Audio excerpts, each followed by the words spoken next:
বাঙালিরা উৎসবপ্রিয় জাতি। ১২ মাসে ১৩ পার্বণ নামের স্লোগান কিন্তু বাঙালির এটি আছে।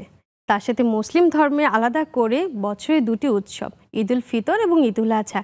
এই দুই উৎসবকে ঘিরে কিন্তু নানা আয়োজন এবং সবার মধ্যে একটা বড় আকর্ষণ কাজ করে। সামনেই কিন্তু ঈদ উল আজহা হতে যাচ্ছে এবং এই ঈদ উল আজহা নিয়েই কিন্তু সবার মাঝে নানা রকম উদ্বেগ এবং উৎকণ্ঠা। প্রিয় পশুটিকে কোরবানি দেওয়ার সাথে সাথে খাবার দাবার এবং খাওয়ার দাওয়ার কিন্তু নানা রকম আয়োজন হয়ে থাকছে এবং তার জন্য প্রিপারেশন অলরেডি শুরু হয়ে গেছে কিন্তু সবারই। তবে এই সময়টায় সবাই একটু সচেতন থাকেন বা অনেক সময় মন থেকে ভুলে যায় যে ডায়েট নামক কিছু একটা জিনিস আছে যেটা আমাদের নিজেদের সবার মধ্যেই করতে হবে। উৎসবে তো দাওয়াত, খাওয়া দাওয়া সব কিছুই থাকবে, তারপর নিজেকে তো সুস্থ রাখতে হবে।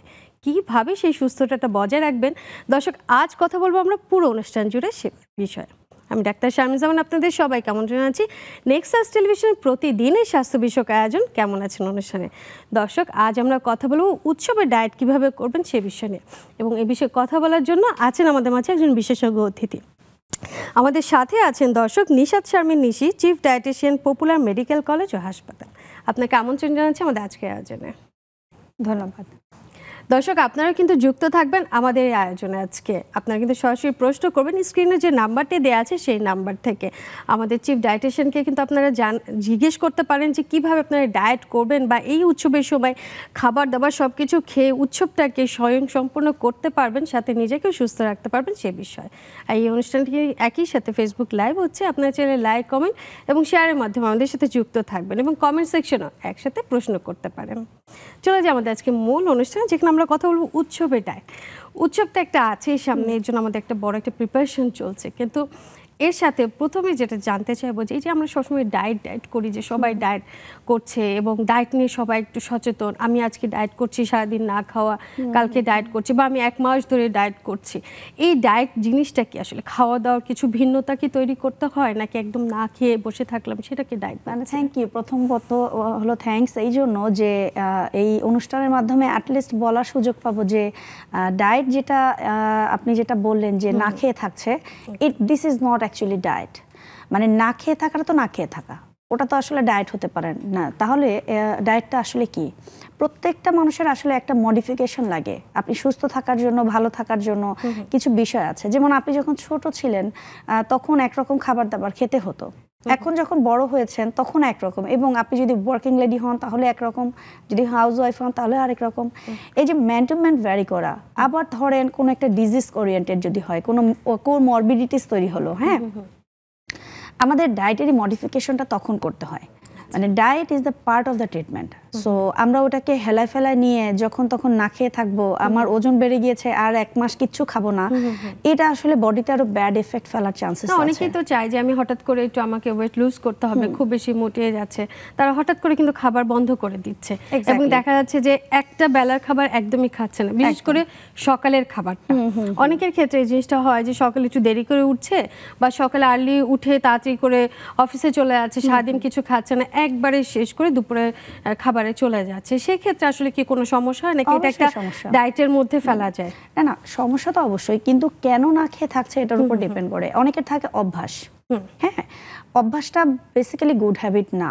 আচ্ছা, কিন্তু তারপরেও যদি এটা অভ্যাস হয় তাও মানান যায়। কিন্তু ব্যাপারটা হলো যদি এমন হয় যে সে ওজন কমাতে চাচ্ছে কিন্তু সেই কারণে সে ব্রেকফাস্ট স্কিপ করে গেল, আচ্ছা, এটা কিন্তু শরীরের উপরে খুবই ব্যাড এফেক্ট ফেলবে। কারণ তার নিশ্চয়ই নিজস্ব একটা হ্যাবিট ছিল, লাইক সকালবেলা হয়তো সে একটা রুটি খেত অথবা ভাতই খেত, এখন সে ভাতটা টোটাল বন্ধ তো করেই দিল, ইভেন কোনো খাবারই আর খাচ্ছে না। তো তার বডিতে হাইপো হওয়ার একটা চান্সেস থাকবে। অনেকেরই দেখা যায় বলে এসে, ম্যাডাম ডায়েট করেছিলাম এরপরে তো আমি লো প্রেশার হয়, ভেরি কমন যে আমার, হ্যাঁ, লো প্রেশার হয়। বেসিক্যালি তখন আমি বলেছি কার কোথায় দেখিয়েছিলেন? না কোথাও দেখাইনি, ইন্টারনেটে দেখেছি ওইভাবে। আমি বললাম দেখেন, ইন্টারনেটে যখন আমরাও কথা বলি, আপনি আমার ভিডিও যখন দেখবেন তখন দেখবেন যে আমরা ইন জেনারেল কথা বলি। এখন কোনো ডায়েটিশিয়ান যদি বলে কথা, তাহলে তো আপনার জন্য বলেনি, এটা আমরা ইন জেনারেল একটা কথা বলেছি। বাট আমরা পার্সন টু পার্সন ভ্যারি করবে যে কি বাদ দিব। মানে খাবার তো দরকারে বাদ দিতে হবে। আমরা কেন বাদ দিচ্ছি? কোন একটা খাবার তো বাদ দিতে হবে, সেটার পিছনে রিজন থাকতে হবে। আমার মনে হলো আমি বাদ দিয়ে দিলাম, অথচ সেটা এমনও হতে পারে good source of protein, good source of vitamin, minerals, অথচ আমি সেই সোর্সই বন্ধ করে দিলাম। এখন তো খুব ট্রেন্ড চলছে যে কার্ব বন্ধ করে দাও। একদম, মানে ভাতটা খেলেই মোটিয়ে যাচ্ছে এরকম একটা ভাত তো খাওয়া এক কথা, আসলে কোনো কার্বই নিব না, কিন্তু আমি বেসিক্যালি অনেক হার্ড ওয়ার্ক করি, তাহলে আমি এনার্জি পাবো কোথায়, তাই না? আমি বেসিক্যালি কি করি তার উপরে ডিপেন্ড করবে আমি কোনটা বন্ধ করব। আদত বন্ধ করার পেছনে কোনো যদি পারপাস থাকে, সেটা কতদিনের জন্য বন্ধ করব সেটার কিন্তু একটা চিন্তা করতে হবে। আমি তো আজীবন একটা কাজ করতে পারি না। যেমন ধরেন একটা মেডিসিন নেওয়া, আমাদের যদি কোনো প্রয়োজন হয় আমরা কি প্যারাসিটামল খাই না? ডেফিনেটলি খাই, কিন্তু এখন জ্বর হবে আগামী 1 মাস পর, এই চিন্তা করে প্রিকশন নিয়ে আমি এখনই যাবে না।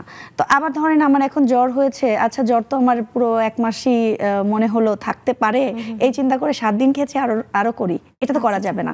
মানে ব্যাপারটা বোঝাতে চাইলাম যে নিজে নিজে একটা চিন্তা করে করা যাবে না। Definitely we have expert in every hospital, so আমরা কিন্তু যেতে পারি। বলতে পারি তাহলে যে আমি ডায়েট করব, নিজের ওজনটাকে লুজ করার চেষ্টা করব, তবে আমি তার সাথে পছন্দের খাবারগুলো খেতে পারবো।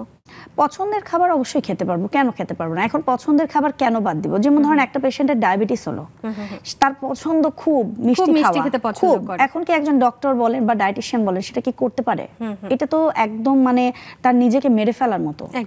এখন যদি ওজন কমানো এমন সিচুয়েশন দাঁড়ায় যে আমি এখন রেগুলার এভরিডে আমার খাওয়ার অভ্যাস ছিল ডেজার্ট খাবো, নাস্তা খাওয়ার পর লাঞ্চের পর ডেজার্ট খাবো, এখন সেই জায়গাটাকে মডিফিকেশন করতে হবে অন্যভাবে। মানে ডেজার্ট কিন্তু অন্যভাবেও তৈরি করা যায়, লাইক সুইটস আমরা একটু বিকল্প যে সুগার সেগুলো নিতে পারি। সো মিষ্টি আইটেম হ্যাঁ আমরা এইভাবে নিতে পারি। এখন তো ওই যে কি বলে স্টেভিয়া পাওয়া যায়, ওগুলোও নেওয়া যায়। তো এখন যদি আমরা চিন্তা করি যে আমরা ওয়েট কমাবো কিন্তু আমি সব এলোমেলো লাইফ থাকবো, এটা না আসলে কখনোই সম্ভব না। আর ডিসিপ্লিন লাইফ অলওয়েজই দেখবেন যে যারা একটু আর্মি বা এই ধরনের, তাদের কিন্তু এই ধরনের মেদ ভুঁড়ি এই ধরনের হয় না কেন? কারণ তাদের ডিসিপ্লিন লাইফ থাকে। আমাদের যারা ডিসিপ্লিন থাকি না আমরা কিন্তু তারাই কিন্তু অসুবিধায় পড়ি। তো যদি আমার একটা পারপাস থাকে যে আমি ওয়েট রিডাকশন করব, তাহলে অবশ্যই সেই মডিফিকেশনটা আনতে হবে। যদি ডিসিপ্লিন লাইফ বলতে কি তার সাথে আমরা খাওয়ার দাওয়ার যে সময়টা, এই সময়টা বেশি করে মেইনটেইন করতে হবে। অফ কোর্স এটা যদি মেইনটেনেন্সের কথা যদি আসি, তাহলে আসলে সকালে নাস্তা থেকে শুরু করে রাতে খাবার পর্যন্ত এই টাইমিংটা যদি একটু আমাদের দর্শকদের বলেন। মানে আমাদের যেটা হয় যে আমরা সারা দিনে 3 বার খাই, সকালে খাই, দুপুরে খাই, রাতে খাই। যখন খাই তখন আমি নিজেই ভুলে যাই কি খাচ্ছি, কন্ট্রোল করা যায় না, কারণ আমাদের তো প্রচুর ক্রেভিং থাকে। সো আমাদের যদি এরকম ক্রেভিং থাকতে থাকে তখন কিন্তু আমাদের বডিতে সব কিন্তু কাজে লাগে না, কিছু জিনিস কাজে লাগিয়ে বাকিটা স্টোর করে, সো বডি থেকে এক্সক্রিট হয় না। তো সেক্ষেত্রে যদি আমরা সেই খাবারটাকে বডিতে প্রপার কাজে লাগাতে চাই তাহলে অ্যাটলিস্ট মিলগুলোকে 5 থেকে 6 বার ভাগ করে নেওয়াটা ভালো। আর সেক্ষেত্রে অবশ্যই বলবো যদি ডিভাইডেশনটা এমন যদি হয় যে আমি চর্বি জাতীয় খাবার, মিষ্টি জাতীয় খাবার এগুলো ডিভাইড করতে শুরু করলাম, তাহলে ঠিক হবে না। সো বেসিক্যালি কার জন্য কি দরকার, সে কি করে, তার বয়স কি, তার অ্যাকচুয়ালি কতটা ওজন বেশি আছে, এই টোটালটা মডিফিকেশনটা তখন করতে হবে। সো সে যদি 5 টাইমস খায় তাহলেও ক্যালোরি ডিভাইড করতে হবে 5 টাইমসের সাথে। সো 3 টাইমস আমরা যেভাবে খাচ্ছি সেটাকে কত ক্যালোরিটা আমরা রিডাকশন করছি ওটা কিন্তু একজন এক্সপার্ট তাকে ডিসাইড করে দিবে। এক্স্যাক্টলি, সেটা তো আসলে ওইভাবে ডিস্ট্রিবিউট করে তাহলে খেতে হবে, চিন্তা করে খেতে হবে যে কতটুকু খাওয়া যাবে বা কতটুকু খাওয়া যাবে না সেটার উপরে।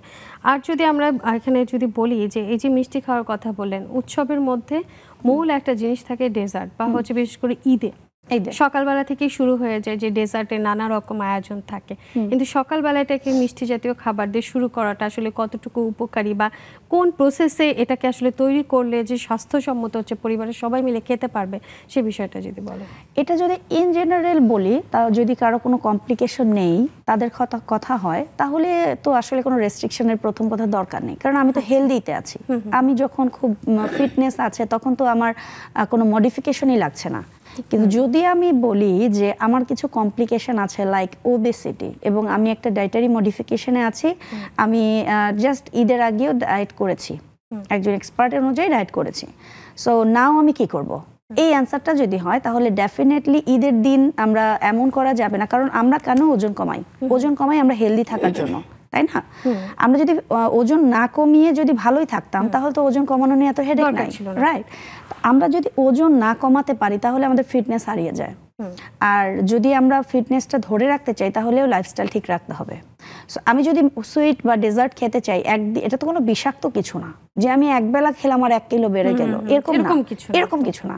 এত ভয় পাওয়া যাবে না যে আমি এক চামচ মিষ্টি খেয়েছিলাম ম্যাডাম আমি তো ওজন বেড়ে গেছে 1 কিলো, এটা করা যাবে না। কারণ এতে হবে কি আমাদের ভেতরে একটা নিউরোলজিক্যাল প্রবলেম হতে পারে, যে সাইকোলজিক্যালি ডিসঅর্ডার হতে শুরু হলো, যে আমি এখন কোনো একটা খাবার খেলেই ভয় পাই, যে আমি কি চা খাবো, চা খেলে তো আমার এমন হবে, ওটা কি খাবো, এটা এই ভয়টা পাওয়া যাবে না। এত ভয় পেয়ে বা এত ওরিড থাকলে তো সবসময় অন্যরকম একটা কাজ। আমি ফিটনেস মেইনটেইন করতে গিয়ে যদি সাইকোলজিক্যালি অসুবিধায় পড়লাম তাহলে সেই কাজ না করাই ভালো, তাই না?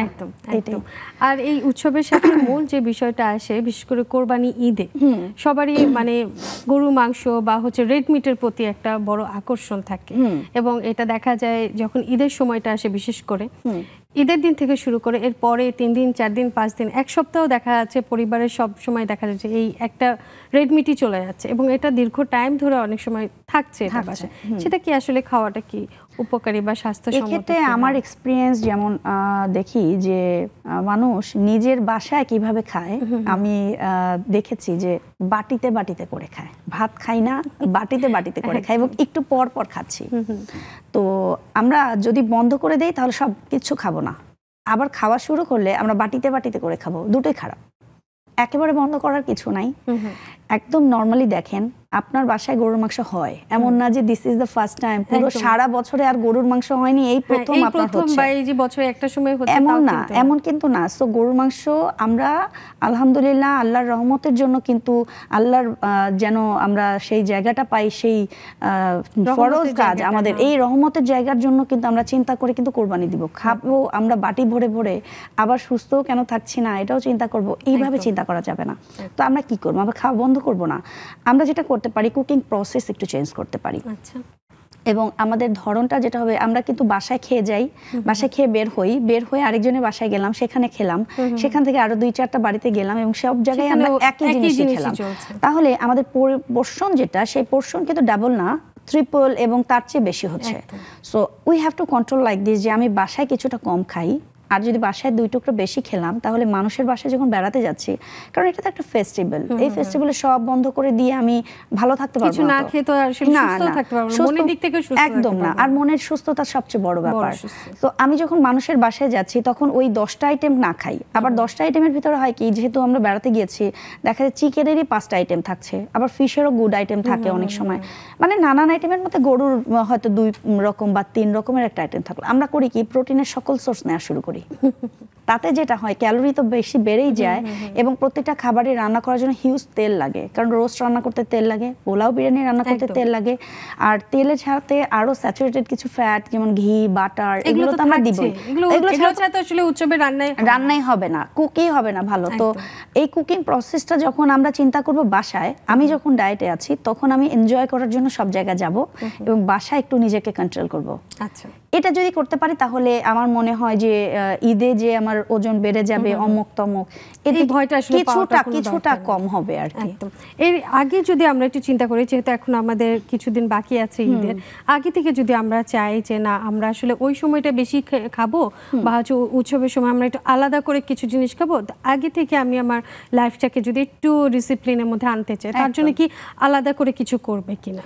আমাদের হাতে তো আসলে খুব একটা বেশি সময় নেই, এই যে ভেরি সুন আমাদের আলহামদুলিল্লাহ ঈদ, তো আমরা এখন যেটা করতে পারি, যেহেতু আমি জানি যে ঈদের সময় আমাদের ডেজার্ট খেতে হবে, যদি কোনো ডায়েট না মেনটেন করছে এমন যার কথা বলছি, যে আমি তো ঈদে ডেজার্ট খাবোই ডেফিনেটলি, তারপরে কুরবানির মাংস খাবো, তো এই কদিন আমি এই রেড মিট গুলো একেবারেই ধরবো না, যাদের অভ্যাস আমরা রেগুলার খাচ্ছি, দেখা যায় যে ঈদের দিন থেকে আগামী 7 দিন পর্যন্ত ধরে নেন যে থাকবে প্রতিটা মানুষের বাসায় খেতে গেলেও থাকছে বা নিজের বাসাতে থাকছে। হ্যাঁ, তো সেই কারণে বন্ধ করে রাইট, এখন যদি আমি সেই আইটেম গুলো বন্ধ রাখি, একদম সহজ পচ্ছ খাবারগুলো খাই, দেখা যায় ওই সময় ভেজিটেবল কম খাওয়া হয়, তা এখন আমরা এগুলো খেয়ে ওয়েট আরো গেইন না করে এটাকে এখন কন্ট্রোল করা যেতে পারে, এবং তখন যদি 2 কিলো বেড়েও যায় সেটাও কিন্তু রিডাকশনের সুযোগ আছে, এমন না যে কোনো সুযোগ নেই, যে একদম বেড়ে গিয়েছে আমি তো শেষ, এমন না, কিন্তু এমন ভয় পাওয়ার কিছু নাই। একদম একদম, যেহেতু আমরা পরবর্তীতে বা কিছুদিন পরে আমাদের আয়োজনটা আছে, তাহলে আমরা শুরু থেকে একটু কেননা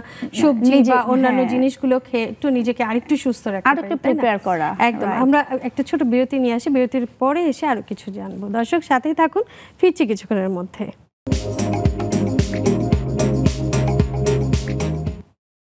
বিরতির পর সবাইকে আরও একবার স্বাগত জানাচ্ছি আমি ডাক্তার শারমিন জামান। দর্শক, আজ আমরা কথা বলছিলাম উৎসবের ডায়েট নিয়ে এবং এই বিষয়ে কথা বলার জন্য আমাদের স্টুডিওতে আজকে আছেন নিশাত শারমিন নিশি। আমরা বিরতিতে যাবার আগে উৎসব সম্পর্কে নানা রকম কী কী খাওয়া যায় সেই সম্পর্কে জানলাম। এবার একটু জানবো যে আমরা নারীরা বিশেষ করে যেরকম ব্যস্ততম দিন যায়, আমাদেরকে অনেক সময় দেখা যায় যে খাবার ফ্রিজ আপ করে রাখতে হয়, বিশেষ করে রান্না করা খাবার। এটা আমাদের দেখা যায় 3 দিন 4 দিনের খাবারও একসাথে স্টোর করে ফ্রিজে রেখে দিতে হয় এবং দেখা যায় ব্যস্ততার কারণে প্রতিদিন রান্না করাটা সম্ভব না, এটা ওভেনে জাস্ট গরম করে আমরা খাচ্ছি। আসলে এটা কতটুকু স্বাস্থ্যসম্মত বা কয়দিন স্টোর করা যায় এক একটা খাবার, এটা যদি একটু বলেন। বিশেষত ওই যে প্রথমে যেটা বললেন আর কি, যে আমাদের প্রয়োজনে আমরা করি, তো এটাই ইম্পর্টেন্ট কথা। প্রয়োজন ছাড়া আমরা করব না, এটাই হলো হেলদি ওয়ে। আচ্ছা, যদি খুব বিপদে না পড়েন তাহলে আমি মনে করি না স্টোরেজ কখনোই ভালো, এবং এটা সায়েন্টিফিকও না। আমরা যদি হেলদি থাকতে চাই তাহলে ফ্রেশ খাওয়াটাই ভালো। এখনই রান্না করলাম এখনই খেলাম, এটা সুযোগ হয় না। হ্যাঁ, এটা সুযোগ হয় না, কিন্তু যদি করা যায় তাহলে বেস্ট। এই দেখবেন এটার উপরে তো আসলে কিছু নাই। আমরা যারা ঢাকায় থাকি বিশেষত, আমাদেরই কিন্তু এই লাইফস্টাইলটা যে আমরা ফ্রিজিং করি। তো ঢাকার বাইরে এখন পর্যন্ত দেখেছি যে অনেকেরই ফ্রিজ নেই, তো ফ্রিজিং এর কোনো সিস্টেম নাই, দরকার তারা কিন্তু ভালো আছে, হেলদি আছে। তা আমরা কিন্তু কথা বলছি হেলদি থাকবো কি করে। তো প্রথম কথা হলো যে হেলদি থাকতে হলে ফ্রিজিং করা বন্ধ করে দেন। কিন্তু এবার আসেন যদি প্রয়োজন হয় তাহলে কি করব। এখন আমি ওয়ার্কিং লেডি, আমার প্রত্যেক দিন বাসায় থাকা পসিবল হচ্ছে না, সো আমাকে তো হেল্প নিতে হবে কোনো না কোনোভাবে। কারণ গাছ থেকে আম পাড়াটা হলো সবচেয়ে হেলদি কাজ, কিন্তু এখন গাছ তো নাই সবার, তাহলে আমরা কিভাবে খাবো এখন হলো সেটা বলছি। ধরেন আপনি যদি খাবারটাকে কুকিংটাকে চিন্তা করেন যে ভালোভাবে রান্না করেছেন, আমাদের যে অভ্যাসটা থাকে একটা বক্সে আমরা 5 দিনের খাবার রাখলাম, এরপর যখন খাচ্ছি ওই বক্স থেকে খাবার নামাচ্ছি, তাহলে আমি কি টেম্পারেচার করলাম। একবার কুকিং ছিল সেটা আমি ফ্রিজে রেখেছি, এই ফ্রিজেরটা আবার বের করেছি, বের করে আবার যতক্ষণে নামালাম টেম্পারেচারটা চেঞ্জ হলো, এরপরে এই বক্সটাই আবার ধরে ফ্রিজে রেখেছি, আবার টেম্পারেচার চেঞ্জ হলো। সো আমরাই কিন্তু এই হাতেই তৈরি করে দিয়েছি যে এখানে কিছু মাইক্রো অর্গানিজম তৈরি হতে পারে।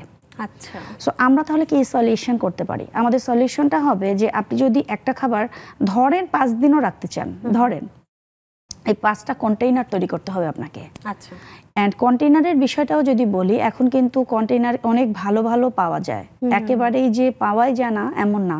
স্পেশালি কিছু স্পেশাল ওরা বলে দেয় যে food grade container. Exactly, specially এটা যদি আমরা দেখে নিতে পারি তাহলে কিন্তু একটু খরচ হলেও আমরা হেলদি থাকতে পারবো। যে লোকাল যে জায়গায় সেগুলো কিন্তু অনেক সময় দেখা যায় যে প্লাস্টিকের যে প্রোডাক্টটা সেটা দিয়ে তৈরি করছে, সেক্ষেত্রে কি হেলদি সেটা? মানে ওটা ফুড গ্রেডেড হলে অবশ্যই সেটা চিন্তা করতে হবে। এখন মানে ফুড গ্রেডেড না যেগুলো, সেগুলো তো লেখাই থাকে, তো আমাদেরকে কিছু তো বিলিভও করতে হবে। আরো কিছু পাওয়া যায় যে কাচের উপরে একটা ঢাকনা দেওয়া সুন্দর, এরকম ভাবেও নেওয়া যেতে পারে। তো যেটা বলছিলাম সেটা হলো কন্টেইনারটা তো আপনাকে অবশ্যই মাথায় রাখতে হবে, এবং আপনি 5 দিনের খাবার নেবেন নাকি 3 দিনের খাবার নেবেন সেভাবে চিন্তা করে কিন্তু আপনাকে কন্টেইনার বানাতে হবে। মানে সাইজটা, হ্যাঁ, আপনি যতটুকু খাবেন বেসিক্যালি ততটুকু বক্সেই রাখবেন, সো দ্যাট আপনি একবার বের করার পরে এইটা আর ফ্রিজে ঢুকবে না। আচ্ছা আচ্ছা, এটা যদি আপনি মেনটেন করতে পারেন তাহলে অনেকটা আপনি হেলদি ওয়ে আপনি নিজের বাসার জন্য কেয়ার করলেন। একই খাবারটা আমি বারবার এটাকে গরম করব না বা টেম্পারেচারটা চেঞ্জ করব। হ্যাঁ, অনেকেই দেখবেন যে খাবারটাকে গরম করে আবার ঠান্ডা করে আবার ফ্রিজে রাখে, মানে খাওয়ার পরে যেটুকু বাকি থাকছে সেটুকুই আবার আমরা পরের দিন আবার খাওয়ার জন্য নিচ্ছি, সেটা করা যাবে না। এটাও করা যাবে না, এবং আমরা ওই বক্সটাকে বের করে ওই অতটুকু নিয়ে বারবার গরম করা যাবে না। এইভাবে যদি চিন্তা করি তাহলে অসুবিধা নেই। আর ওইটা আসলে একদম ফিক্সড বলা যাবে না যে 5 দিন রাখবো না 3 দিন রাখবো। কেন? কারণ এক একটা ভেজিটেবল এবং এক একটা খাবারের ধরন কিন্তু এক এক রকম। যেগুলোতে একটু ওয়াটারি কন্টেইনিং সেটা একরকম থাকে। যেরকম ধরেন চিচিঙ্গা, লাউ, দুটোর কথা যদি বলি, লাউয়ে কিন্তু প্রচুর ওয়াটার থাকে। এই খাবারটাকে যত দ্রুত আপনি দেখবেন যে নষ্ট হয়ে যায়, চিচিঙ্গা ভাজি তত দ্রুত নষ্ট হয় না। কেন? কারণ ওর ভিতরে বেশি, যদি নষ্ট হওয়ার মতো আপনি টেম্পারেচার দেন, আমি তার কথা বলছি, সবারটাই যে নষ্ট হয়ে যাচ্ছে এমনটা না, রাইট? তো আপনি যদি লাউটাকে যদি প্রপার ওয়েতে রাখেন তাহলে দেখা যাবে যে এটা যতদিন থাকবে চিচিঙ্গা ভাজিটা তার থেকে বেশি থাকবে, কারণ ওর ভিতরে পানিটা একদম শুকিয়ে গিয়েছে। তো এই জায়গাটা আমরা যদি চিন্তা করি তাহলে একদম স্পেসিফিক বলা যাবে না যে কত দিন কোনটা রাখবো। ইন জেনারেল সবজি 2 থেকে 3 দিনই ভালো, এর থেকে বেশি করা একেবারেই ঠিক না। এবার আসেন যদি কোনো প্রোটিনের সোর্স হয় আর সেটা যদি একটু ডিপে রাখা যায়, যেটা একদম আইস, যেটা আপনি বারবার বের করছেন না রাখছেন না, সেটা আপনি 5 থেকে 7 দিনও রাখেন, কিন্তু সেটা অবশ্যই এনশিওর করতে হবে যে আপনি কোনো রকম মাইক্রো অর্গানিজম গ্রোথ হয়নি। এই তো গেল হচ্ছে রান্না করা খাবার। এখন যদি আমরা কাঁচা খাবার অনেক সময় আমরা ফ্রিজ আপ করতে হয়, মাসের বাজার একসাথে অনেকে কিনতে হয় বা সপ্তাহের বাজার একসাথে করে আমরা ফ্রিজিং করে রাখছি। আবার এই ঈদে দেখা যাচ্ছে যে কোরবানি ঈদেও অনেক সময় দেখা যায় যে আমরা সবাই হয়তো বা করে না, কেউ কেউ হয়তো বা দেখা যায় 1 মাস 2 মাসের জন্য মাংসও কিন্তু ফ্রিজ আপ করে রাখছেন বা কিছুদিন হলেও রাখতে হচ্ছে।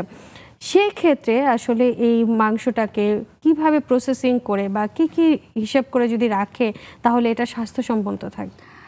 যে কথাটা বললেন যে অনেকে রাখে, আসলে কিনে রাখে আমার মনে হয় না। কিনে রাখে কেন বললাম, যে কারণ যদি আপনার কুরবানির মাংস থাকে তাহলে আসলে এতগুলো মাংস তারা বাড়ি থেকে কিনবে না। যদি তারা কেউ কেনে না, অনেক সময় মাসের বাজার হয় না, দেখা যাচ্ছে যে 5টা মুরগি একসাথে কিনলো বা একসাথে মাছ কিনলো, অনেক সময় হয় না, এগুলো একসাথে এটা রেখে একবারে দিতে এখন হয়। করার দরকার নেই। কেন দরকার নেই? কারণ আপনার ফ্রিজে কিন্তু এমনিতেই কিন্তু রেড মিট ঢুকবে ফ্রিজে, তো আপনার কিন্তু ফ্রিজে এমনিতেও জায়গা কম। আর তারপরে যখন আপনি বাজারটাকে করছেন সেটা তো আপনি ইমিডিয়েট খাচ্ছেন না, কিছুদিন পরে খাওয়া এক্স্যাক্টলি। আর এমনও না যে এই বাজারগুলো জাস্ট 7 দিন পরে আবার দাম বেড়ে 200 টাকা বেড়ে যাবে, এমনও না, সাধারণত কখনো হয় না। আবার এই যে এগুলো আর অ্যাভেলেবল হবে না এমনও তো না, তাহলে তারা পাওয়াই যে যাবে না কখনো তা কিন্তু না। আর যারা সুপার স্টোর গুলোতে যায় তো তাদের কিন্তু আসলে কোনো চিন্তারই কিছু নেই, কারণ এটা ঈদের হয়তো 2-3 দিন অফ থাকে, তারপরে কিন্তু আবার ওপেন হয়ে যাবে। তো সেই ক্ষেত্রে এখনই তাড়াহুড়া করে ফ্রিজিং না করাটা সবচেয়ে বেস্ট। হ্যাঁ, কিছু সবজি পাওয়া যায় না, এটা একটা ব্যাপার যে ভেজিটেবলস গুলো কিন্তু অ্যাভেলেবল পাওয়া যাবে না, বাজার বন্ধ হয়ে যায়। তো লোকাল বাজারগুলোর জন্য আমরা যেটা করতে পারি যে বিশেষত 3 দিনের জন্য বা 4 দিনের জন্য কিন্তু বাজারটাকে ক্লোজ থাকে, তাও অতটা থাকে না, অনেক সময় এর আগেও খুলে যায়। তো আমরা যদি ভেজিটেবলটাকে যদি একটু স্টোর করতে চাই, সো দ্যাট আমাদেরকে যেটা করতে হবে যে একটু কাগজের প্যাকেটগুলোতে মুড়িয়ে রাখতে হবে। অনেকগুলো আমরা করি কি পলিথিনে বেঁচিয়ে রাখি, এতে কিন্তু পানি অ্যাবজর্ব করে এবং পানি কিন্তু বেশি বের হয় এবং পলিথিনটা ভিজে যায়, নষ্ট হয়ে যায়, দ্রুত ভেজিটেবল নষ্ট হয়ে যায়, রাইট। তো যদি আমাদের এমন হয় যে আমরা কোয়ান্টিটি অনেক বেশি কিনেছি এমন হয়, তাহলে কিছু ভাপ দিয়ে রাখা, যে পানিটাকে আমরা একটু বাষ্প করে দিলাম, এটা করে আমরা রাখলাম। আর কিছু সবজি আমরা একটু র‍্যাপ করে রাখা। আর অবশ্যই কেনার সময় খেয়াল করতে হবে যে আমি কি কিনছি। আমি যদি প্রথমে খারাপটাই কিনে নেই তাহলে এটা আরো 3 দিন আরো ভালো থাকবে এটা আশা করা যাবে না। সো আমি যখন বাজারটা করছি আমাকে একটু দেখে কিনতে হবে, কারণ আমার মাথায় থাকতে হবে যে এটা এখন খাচ্ছি না, আমাকে কিন্তু এটা 3 থেকে 5 দিন পর্যন্ত ভালো রাখতে হবে। আর যেই খাবারগুলো দ্রুত নষ্ট হয়ে যায়, যে ভেজিটেবলগুলো, সেগুলো একটু কম কেনাই ভালো। একদম, সেটা দরকার যখন বাজার অ্যাভেলেবল হচ্ছে ওই সময় কিন্তু কেনাটা যায়। একদম, যেমন পামকিন, লাউ, এগুলো কিন্তু দ্রুত নষ্ট হয় না। তো এগুলো এই ধরনের জিনিস রাখা যেতে পারে, যেগুলো একটু তাড়াতাড়ি নষ্ট হয়ে যায় সেগুলো একটু কম কেনাই ভালো। একদম, সেটার ক্ষেত্রে আসলে হিসাবটা করে করাটাই ভালো। তবে যদি রেড মিটের কথা বলি, যে এটা আসলে কতদিন বা কিভাবে আসলে ফ্রিজিং করলে এর পুষ্টিগত দিকটা ভালো থাকবে? ওকে, আমরা যে গরুর মাংসটা কাটবো এখন, এটার জন্য আমরা সবসময় বলি পুষ্টিবিদরা যে কখনোই আমরা কাঁচা জিনিস আর হলো এই রক্তের জিনিস, এই দুটো কাছাকাছি যেটা হয়, ভেজিটেবলের পাশে রক্ত একটা মাখা গরুর মাংসের, হ্যাঁ, এই ঝুড়িটা নিয়ে আসলাম, এইটা কিন্তু ওখানে অনেক ধরনের মাইক্রো অর্গানিজম কন্টেনিং করে। তো আমরা যেটা করি সেটা হলো একটু ওয়াশ করে রাখাটা ভালো। আমরা মাংসটাকে একদম ব্লাড সহ সুন্দর করে র‍্যাপ করে রেখে দিলাম, ওর ভিতরে কিন্তু গ্রোথ হতে পারে মাইক্রো অর্গানিজম। সো এটা একটু ওয়াশ করে ভালো করে ক্লিন করে রাখলে বেস্ট হয়। এরপরে যদি আমি চিন্তা করি যে কতদিন রাখবো, আসলে আমাদের দেশে এখনো যেই ব্যাপারটা আছে যে এই বছরের মাংস আগামী বছর খাবো, এই সবার মধ্যে না, কিছু কিছু মানুষ হয়তো এটা যে যাদের বাসায় এখনো কালচারটা আছে তাদের জন্য বলছি যে অবশ্যই এখান থেকে বের হয়ে আসতে হবে। কারণ এই বছরের মাংস আগামী বছর খেলে মজা লাগে, এই ধরনের অনেক পেশেন্ট এসে বলে আর কি, যে হ্যাঁ আমরা রাখি, ভাল লাগে ম্যাডাম, এই সেই। তো এই জায়গাটা বের হতে হবে যে আগামী বছর আমি খাচ্ছি কিন্তু নিউট্রিশন তো পাচ্ছি না। তো আমাকে ওইটা যদি গুড নিউট্রিশনই রাখতে হয় তাহলে এটা দ্রুত, রেড মিটারে তো আমরা জানি এটা ক্ষতিকর, অতিরিক্ত খাওয়াটা ক্ষতিকর, কিন্তু পরিমাণ মতন খেলে তো এটা তো পুষ্টিগুণ অনেক বেশি, পুষ্টিগুণ অনেক ভালো, যে এটা কিন্তু ভালো পরিমাণ আয়রন আছে, প্রোটিন সোর্স ভালো। তো সবার জন্য যে নিষেধ এমন তো না, বাচ্চারা খেতে পারবে, প্রেগন্যান্ট মাদাররা খেতে পারবে, অ্যাডাল্ট যে কেউ খেতে পারে। কার্ডিয়াক ইস্যু হলে বাদ দিবেন, আপনার হাইপারটেনশন হলে বাদ দিবেন, কিন্তু তাই বলে সবই তো না, একদম বাদ না, তারা কিন্তু খেতে পারে, রাইট রাইট, একদম যে পুরো মানে একদম লিস্টেই রাখা যাবে না, একদম সেটা না, তাই না? তো সেই ক্ষেত্রে যদি এটা হয় যে আমি এটা স্টোর করতে চাচ্ছি, তাহলে কিছুটা আমরা যেটা করতে পারি ছোট ছোট টুকরা করে এটাকে জাস্ট একটু ফ্রাই করে রাখা, যেরকম আমরা বলি যে শুটকি দেয় যেটা, হ্যাঁ লোকালি ওরা অনেক অনেক জায়গায় করে যে মাংসের শুটকি দেওয়া। আচ্ছা, হ্যাঁ, এটা কিন্তু আমরা করতে পারি ইনিশিয়ালি, অনেক তেলে ফ্রাই করে নিয়ে বা ভেজে হ্যাঁ, নিয়ে একটু শুকানো যেটা বলে, একটু হলুদ টলুদ দিয়ে এটাকে একটু শুটকি করা, অথবা আমরা যদি ভাজার কথাও বলি, সেটা ভাজা মাংসটাও কিন্তু অনেকদিন থাকে। অত ভালো আমরা নিউট্রিয়েন্টটা পাই না, হ্যাঁ না, টেস্ট পাবে কিন্তু নিউট্রিয়েন্ট একটু কমে যায়। তারপরেও দেখা যায় যে একটু হেলদি ওয়েতে আমরা একটু এভাবে কুক করতে পারি। আর যদি স্টোর করতেই হয় বা ফ্রিজিং করতে হয়, 3 থেকে 6 মাস পর্যন্তই যথেষ্ট, এর থেকে বেশি না করাই ভালো। আর সেটাও অবশ্যই যে ব্লাড যেন না থাকে এবং একটার সাথে আরেকটা যেন কন্টামিনেটেড না হয়, সেভাবে চিন্তা করে আমাদেরকে কিন্তু স্টোর করতে হবে। এখন ইদানিং সময় যেমন যে বললেন যে ফুড গ্রেড কন্টেনার, যেগুলো খাবার রাখা যায়, রান্না খাবার তৈরি করে রাখা যায়, সেরকম কিছু বাস্কেটও পাওয়া যাচ্ছে যেগুলোতে আসলে মাংস ফ্রিজ আপ করার জন্য তারা ব্যবহার করছে। এগুলো তো এখন হেলদি প্রসেসে করা সম্ভব। হ্যাঁ, এইভাবে কিন্তু আমরা রাখতে পারি, কিন্তু ওই যে ব্লাড সহ রাখা যাবে না। আচ্ছা, এটাকে একটু পানি দিয়ে হলে একটু ধুয়ে বা একটু ফ্রাই করে আমরা দেখা যায় যে ওই যে স্পেশালি গোটের যে ইয়েগুলো থাকে, এটার লোম টোম সহ রেখে দেই, এরকম না, মানে আনক্লিনড অবস্থায় কিছু রাখা যাবে না। একদম পরিষ্কার করে যদি আমরা রাখি তাহলে তো কিছুদিন 2-1 মাস তো এটাকে খুব ভালো মতো হ্যাঁ 2-1 মাস রাখাই যায়। আচ্ছা, গরু মাংসের কথা বলি, যেটা রেড মিটের ক্ষেত্রে দেখা যায় যে নানা রকম প্রসেসে কিন্তু খাওয়া যায়। একদম রেজালা তৈরি করে, বিফ ভুনা বা হচ্ছে কালা ভুনা, নানা রকম আয়োজন করে, কাবাব থেকে শুরু করে নানা রকম আয়োজনে করা যায়। সেক্ষেত্রে কি সব ক্ষেত্রে কি পুষ্টিগুণ একই রকমই থাকে? মানে প্রোটিনের এই বিষয়টা আপনি কতটুকু খাচ্ছেন তার উপরেও ডিপেন্ড করবে।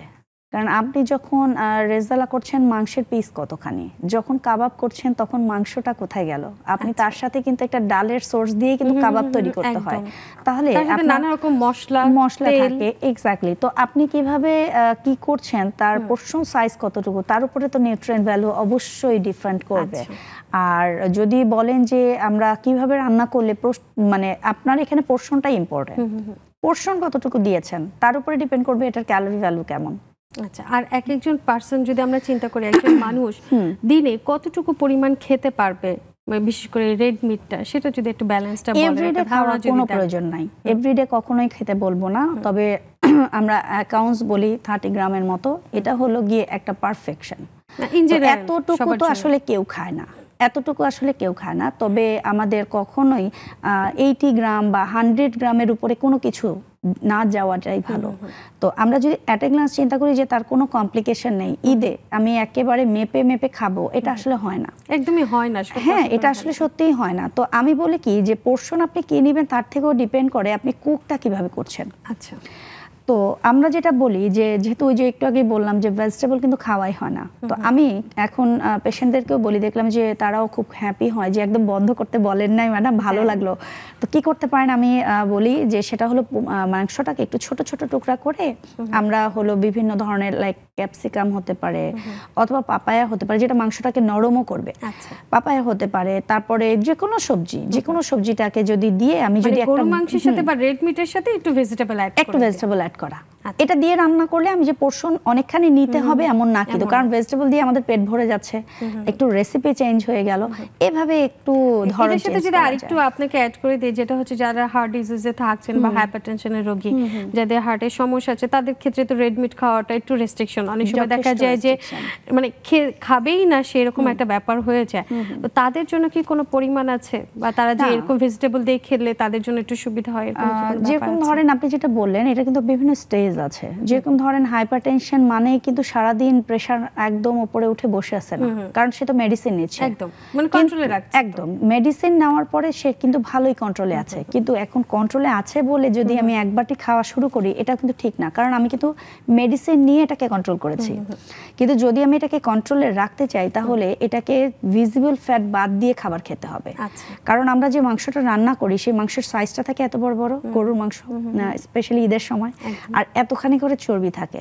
এই ভিজিবল যে ফ্যাটগুলো থাকে, এগুলোকে কেটে আগে বাদ দিতে হবে, বাদ দিয়ে তারপরে কুক করতে হবে যদি তাদের কোনো কমপ্লিকেশন থাকে।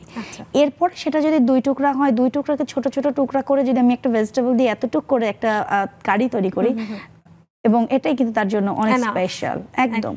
এবং উৎসবের মধ্যে সে সব ধরনের খাবারটাও নিতে পারলো। আপনাকে অসংখ্য ধন্যবাদ। আমাদের সময় হয়ে গেছে একটা বিরতি নিয়ে। দর্শক সাথেই থাকুন, ফিরছি কিছুক্ষণের মধ্যে ছোট্ট একটা বিরতি নিয়েছে।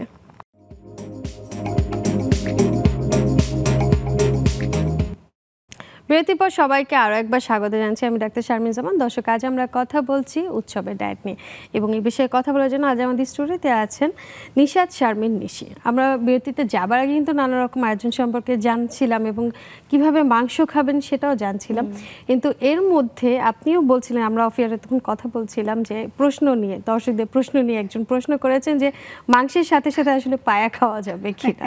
এটা কিন্তু খুবই লোভনীয় একটি খাবার এবং অনেকেই খুব পছন্দ করেন, কিন্তু খুব রিচ একটা খাবার। কিভাবে খাবেন? মানে এই যে কোশ্চেনগুলো, এগুলো কিন্তু ডিপেন্ড করবে যে তার কোনো কমপ্লিকেশন আছে কিনা। এটাতে ভালো ফ্যাট আছে এবং এই ফ্যাটগুলো সবাই ভালো মনে করে খাওয়া ঠিক হবে না।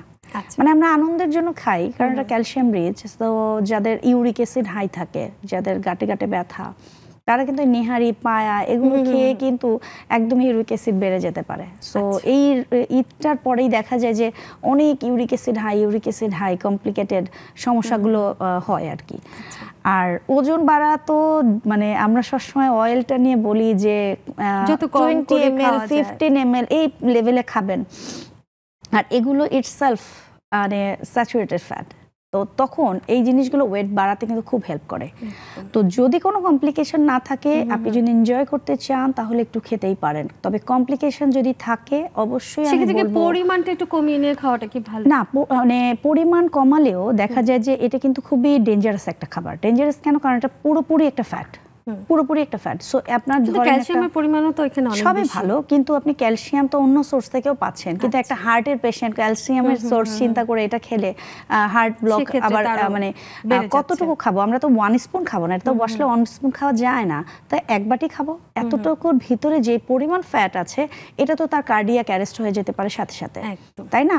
তো কোনো কমপ্লিকেশন মানে এটা যদি সিরিয়াস বা সিভিয়ার কোনো জিনিস না হয় তাহলে আমরা এত চিন্তা করব না, তাহলে আমরা সবকিছুই এনজয় করব। কিন্তু যদি কোনো আমি জানি যে স্পেশালি আমার ইউরিক অ্যাসিডের কথা বললাম, হার্টের প্রবলেম বললাম, হাইপারটেনশন, ইভেন যদি আমার কিডনির প্রবলেমও থাকে, যারা ডায়াবেটিক রোগী তাদের জন্য না, ডায়াবেটিসের সাথে এগুলো আসলে খুব একটা সম্পর্ক নাই। না, ডায়াবেটিসের সাথে সম্পর্ক নাই। ডায়াবেটিস কিন্তু একটা হরমোনজনিত সমস্যা। তো এটা কিন্তু আমরা চিন্তা করব যে সুগার কোথায় আছে, এইগুলোকে আমরা অ্যাভয়েড করব। কিন্তু এর মানে এটা না যে আমি শুধু খেতেই থাকবো, ব্যাপারটা একেবারেই তা না। কিন্তু যদি দেখা যায় যে ডায়াবেটিস কারো থাকে, সেক্ষেত্রে কোমরবিডিটিস হিসেবে হাইপারটেনশন থাকে, কার্ডিয়াক থাকে, কিছু না কিছু থাকেই। শুধু ডায়াবেটিক একটু কমই, তার সাথে একটা প্রবলেম হয়েই যায়। তো সেক্ষেত্রে অবশ্যই ইস্যুগুলো চিন্তা করে তারপরে খাওয়া যায়। ওজন বেড়ে গেলে সব প্রথমে সে যেটা হয় যে ভুঁড়ি বেড়ে যায়, ভুঁড়িটা কমানো এরপর আর সম্ভবই না। যেমন ওজন কমছে, হাতে পায়ের জায়গায় মাংসটা কমে যাচ্ছে, কিন্তু ভুঁড়িটা আর কমছে না বা পেটের মেদটা আর কমানো সম্ভব হচ্ছে না। সেক্ষেত্রে আসলে কিভাবে করা যায়, কি করা যায়? পেটের মেদ যদি কমাতে হয় তাহলে একটু এক্সারসাইজ করতে হবে, আর তার আগে চেষ্টা করতে হবে একটু লিপিড প্রোফাইলটা চেক করা। মানে আমার কোন কোলেস্ট্রলটা বেড়েছে আদত সেটা কিন্তু চিন্তা করতে হবে। আচ্ছা, আমরা পেটের মেদ নিয়ে একটু জানবো। আমাদের সাথে একজন দর্শক আছে, প্রশ্নটা নিয়ে নিই। দর্শক, নাম বলে প্রশ্নটি করুন।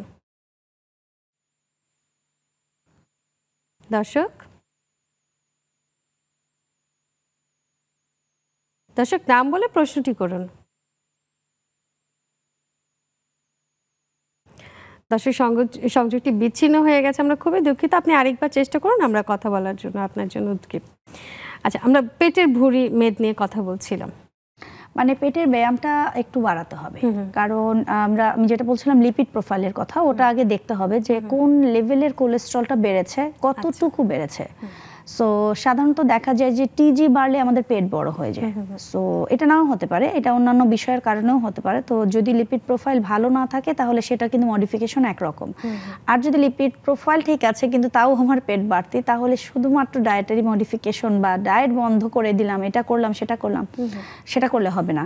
ডেফিনেটলি কিছু বার্ন করতে হবে, কারণ আমি যেই জায়গাটা বার্ন করব সেই জায়গাটাই কিন্তু শেপে আসবে।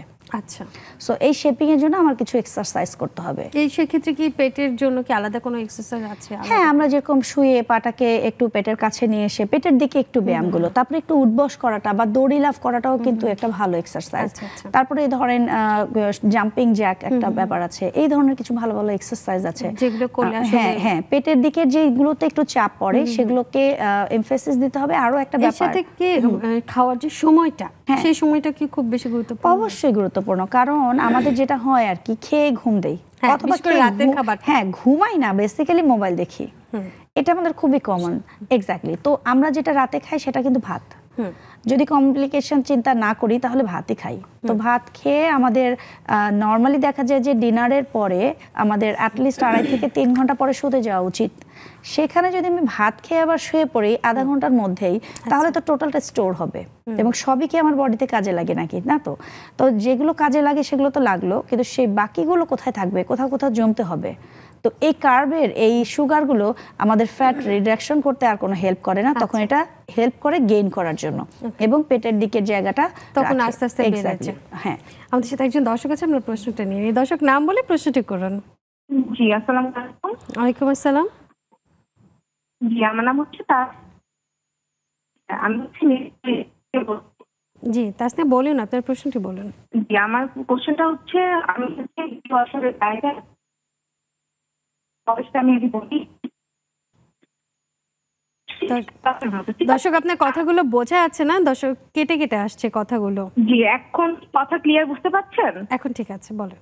জি জি, আসলে আমার বয়স হচ্ছে 23 বছর, আমি রানিং স্টুডেন্ট, আর আমার ওয়েটটা হলো 72 কেজি। ঠিক আছে, তো আমি একটু আমার ওজনটা একটু কন্ট্রোল করতে চাচ্ছি। তো সেক্ষেত্রে কতটুকু ওজন কমাতে হবে?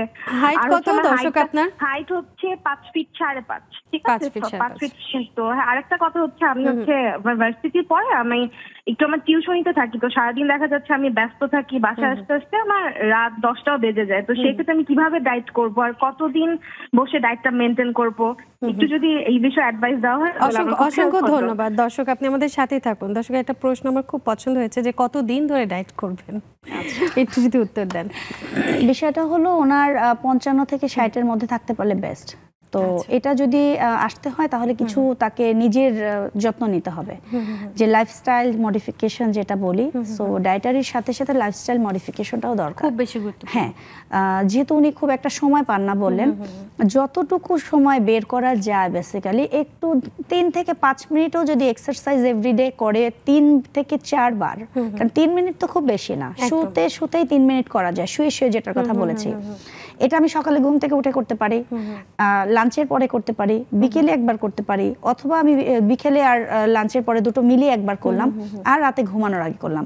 এই 3 মিনিট বা থেকে 5 মিনিট আমাকে খুব জিস্ট কিছু এক্সারসাইজ করতে হবে যেটি খুব দ্রুত বার্ন করে। এর সাথে খাবারটা এবার আসে খাবারটা। আমাদের যেহেতু খুব একটা সময় নেই, ওনার বললেন কত দিন ধরে এই ব্যাপারটা যেহেতু একটা ব্যাপার ছিল না, এটাও কিন্তু খুব ইম্পর্টেন্ট একটা ইস্যু, কারণ দর্শকরা তো জানেন যে ডায়েট করতে হবে, কিন্তু এটা কি সারা জীবন করবেন? রাইট। তো সারা জীবনের বেসিক্যালি একেবারেই তা না, ব্যাপারটা হলো আপনি কতটা এফোর্ট দিতে পারছেন তার উপরে ডিপেন্ড করবে আপনি কতটুকু ওয়েট কমাতে পেরেছেন। কারণ আপনি একটা 1 মাসের ডায়েট চার্ট করলেন, করে দিল আপনার এক্সপার্ট, কিন্তু আপনি ওটা মেনটেন করলেন না একেবারে 80%ও, তাহলে কিন্তু আপনার যে ওয়েটটা রিডাকশন করতেন 1 মাসে, সেটা কিন্তু আপনি পিছিয়ে গেলেন। আমাদের প্রত্যেকেরই টার্গেট থাকে যে আমরা 3 মাসে ওয়েট কমাবো বা আমাদের 6 মাস লাগে। এটা যেহেতু ওনার খুব বেশি নেই, আমি মনে করি যে উনি যদি একজন ভালো এক্সপার্ট দেখায় ডায়েটিশিয়ান, তাহলে কিন্তু একটা ভালো গাইডলাইন পাবে। ডেফিনেটলি ডিপেন্ড করবে যে উনি কাকে দেখাচ্ছেন, কোথায় দেখাচ্ছেন এবং উনি আসলে মেনটেন করেছেন কিনা। একদম। আপনাকে অসংখ্য ধন্যবাদ নিশাত শারমিন নিশি, আপনি আপনার অনেক ব্যস্ততার মধ্যে আমাদের সময় দিয়েছেন। আমরা অনুষ্ঠানে একদম শেষ পর্যায়ে চলে এসেছি। আপনার এই ব্যস্ততম সময়ের মধ্যে আমাদের সময় দেওয়ার জন্য আপনাকে অসংখ্য ধন্যবাদ। আপনাকেও ধন্যবাদ, নেক্সাস টেলিভিশনকে ধন্যবাদ এবং দর্শকদের ধন্যবাদ।